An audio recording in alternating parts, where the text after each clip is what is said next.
De volta com o nosso 3 em 1, agora também para você que nos acompanha pelo rádio. Durante evento com empresários, o ministro da Economia, Paulo Guedes, defendeu um imposto de 0,2% sobre transações financeiras. De acordo com Guedes, o imposto, nos moldes da antiga CPMF, passaria despercebido e todo mundo pagaria, até traficante. Para o ministro, o tributo ajudaria a criar postos de trabalho, desonerando a folha de pagamento. Começo essa com você, Josias. O que é que você está achando dessa discussão?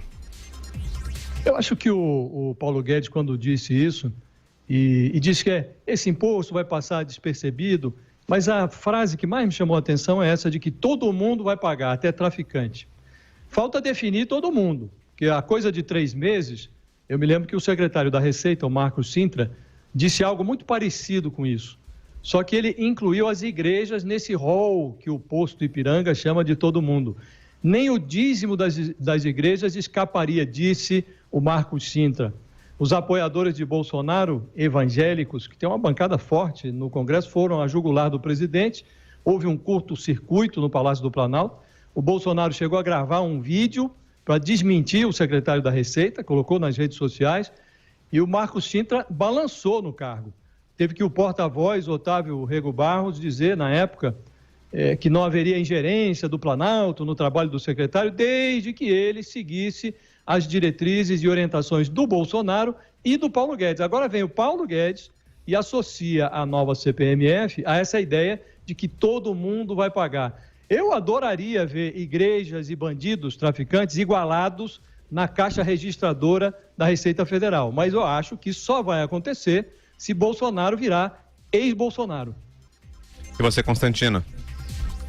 Olha, a gente já debateu essa questão da CPMF, da volta dela com outro nome. Eu tenho algumas convicções, assim, principalmente em assuntos econômicos, que é a minha área.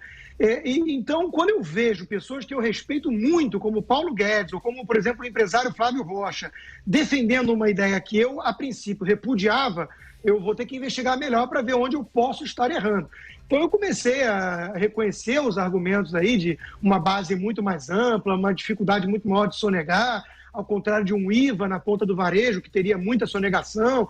Então, eu sou mais simpático hoje em dia, digamos assim, aos argumentos em prol da volta da tão demonizada CPF. Mas confesso aos ouvintes internautas que não fui persuadido.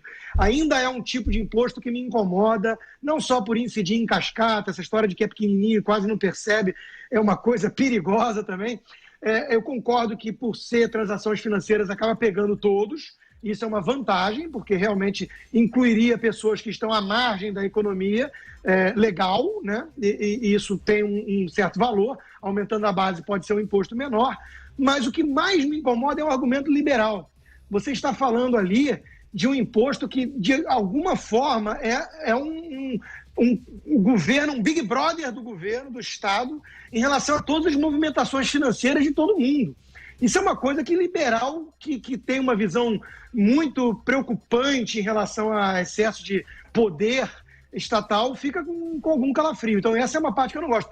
E hoje, o ex-diretor do Banco Central, Alexandre Schwartzman, escreveu uma coluna na Infomoney questionando também, cobrando mais estudos para entender melhor, de fato, se há alguma coisa mais empírica, que não só uma teoria mais abstrata, em relação à questão da folha de pagamento, de fato, aumentar muito o emprego nas condições que o Brasil vive, que não é uma economia de pleno emprego e que tem algumas questões salariais ali que o Alexandre Schwartzman acha que não faria acontecer na prática aquilo que o ministro está prometendo em relação à redução do encargo na folha salarial. Então, assim, é um debate técnico, é difícil, imposto não tem ideal, imposto é trade-off, tem menos pior, sempre vai ter alguém reclamando, né? Vai afetar negativamente algum setor da economia mais do que outro, ou algum estado mais do que outro. Então, a reforma tributária, volto a repetir, é um vespeiro maior do que a reforma previdenciária. Muita discussão ainda haverá em relação a isso, sem consenso. Vera. Então, pelo que eu entendi, o Rodrigo, ele não gosta do imposto, mas ele está tentando concordar com alguma coisa. Então, eu vou dar argumentos em duas coisas que ele falou, que ele está tentando ver o lado positivo. Não é CP ou IVA, é CP mais IVA a proposta do governo federal, a proposta do liberal Paulo Guedes. tem IVA e tem contribuição de pagamento. Portanto, além da contribuição de pagamento já ser um imposto regressivo e que incide em cascata, tem também imposto sobre valor agregado. Então, não vejo vantagem nenhuma nisso. E, aliás, não é nenhuma novidade eu dizer isso aqui, porque eu já escrevi, já falei para o próprio ministro Paulo Guedes. Essa coisa de que não dói porque é 0,20 ou 0,22 é idêntico ao argumento do Joaquim Levy sob Dilma Rousseff. Então, a gente vai ter que rever aí as críticas que fez na época. Não faz tanto tempo. Foi já nos anos 2015, 2016 ali, sob Dilma. Portanto, esse imposto, a volta desse imposto já foi tentada.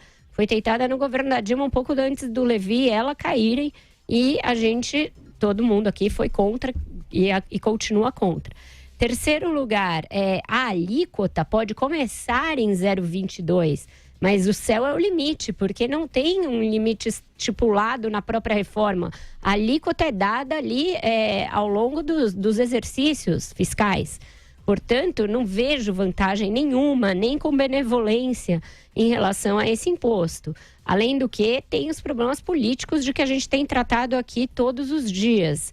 Eu acho que seria muito mais econômico do ponto de vista político, processual, etc., o governo desistir disso, ainda que querendo desonerar a folha de pagamento, tem outros impostos em que você pode compensar isso. Outros, inclusive, que o próprio ministro Paulo Guedes defende que o governo mexa. Imposto sobre renda, imposto sobre, por exemplo, ganhos ali, rendimentos, etc., etc., Então, até tributar dividendos está na pauta do ministro, é outra coisa que eu discordo muito dele. Agora, é só porque eu não sei se ficou claro, Vera, eu não apoio a volta do imposto.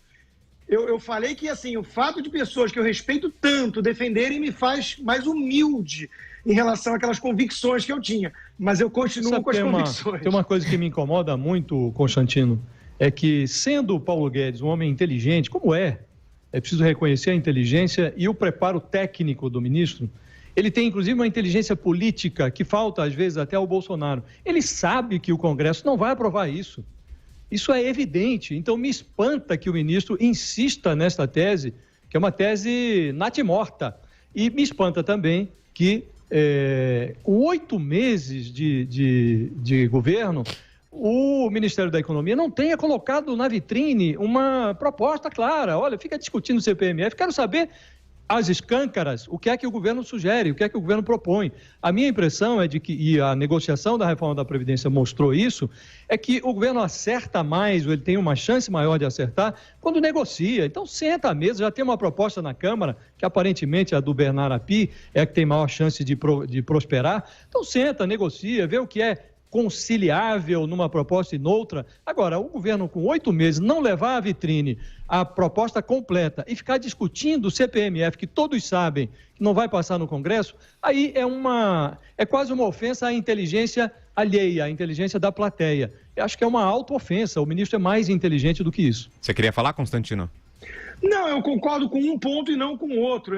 O fato do atraso, digamos assim, é porque estava priorizando a reforma previdenciária e que não só foi aprovada, como foi aprovada com um número que surpreendeu a imensa maioria, e com um número não só de votos, como de corte de gastos em 10 anos. Né? Hoje vamos falar aí também, provavelmente, do Senado, né, da relatoria do Tasso Gereissati, mas foi um sucesso até aqui, tudo em relação à reforma previdenciária. Essa era a prioridade do governo. Então, eu acho que é mais por aí o fato do atraso na reforma tributária. Quanto à insistência do ministro, dado que muito dificilmente será aprovada pelo Congresso, aí eu concordo. Eu acho que isso é letra morta no Congresso, é muito difícil, a menos que o Paulo Guedes saiba de algo que nós não saibamos.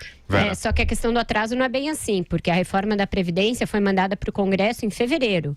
E agora a gente está no fim de agosto. A reforma da Previdência passou pela Câmara no início do mês. A ideia, dita pelo próprio ministro, era fazer uma linha de montagem de projetos. Portanto, tirada a reforma da Previdência da Câmara, algo que já faz pelo menos 3 semanas, já poderia ir o texto da tributária que estaria sendo terminado nesses quantos meses? 6, 7, em que a Previdência já não estava no Ministério da Economia. A demora é sim pela insistência nesse tributo, pela dificuldade de cotejar as várias matrizes tributárias que o governo está fazendo. Assunto, né? E já tem um projeto na Câmara e um no Senado enquanto isso. Então, portanto, o governo começa atrás, começa correndo lá atrás.